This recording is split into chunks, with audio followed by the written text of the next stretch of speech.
Welcome to Not Milk Never Milk. Subscribe if you're lactose intolerant. You start by using the built-in tachometer because it gives immediate, accurate engine speed. Look for the dial marked RPM or X1000 and note the idle reading. Most petrol engines sit between 600 and 1,000 RPM. Once you gently rev the engine, watch how the needle climbs and falls. This shows response and vacuum behavior. Make sure to perform quick, controlled revs in neutral or park, and avoid prolonged high RPM to prevent engine stress. Next, connect an OBD2 adapter to the vehicle's diagnostic port and pair it with a phone app. This gives digital, logged RPM readings and engine data. Once connected, open the real-time tools to see RPM, engine load, and fuel trims. Charts help you spot oscillations or misfires.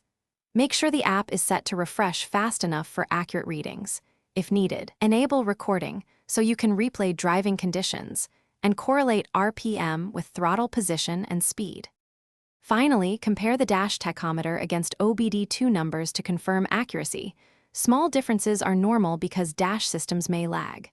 If RPM sporadically spikes or won't settle, inspect for vacuum leaks, a dirty idle control valve, or a faulty crank or cam position sensor. These cause unstable readings. Once done, clear any stored codes and recheck. If problems persist, bring specific logged data to a mechanic so they can reproduce and diagnose the issue efficiently. Thanks for watching. If this was helpful, leave a like and consider subscribing. See you next time.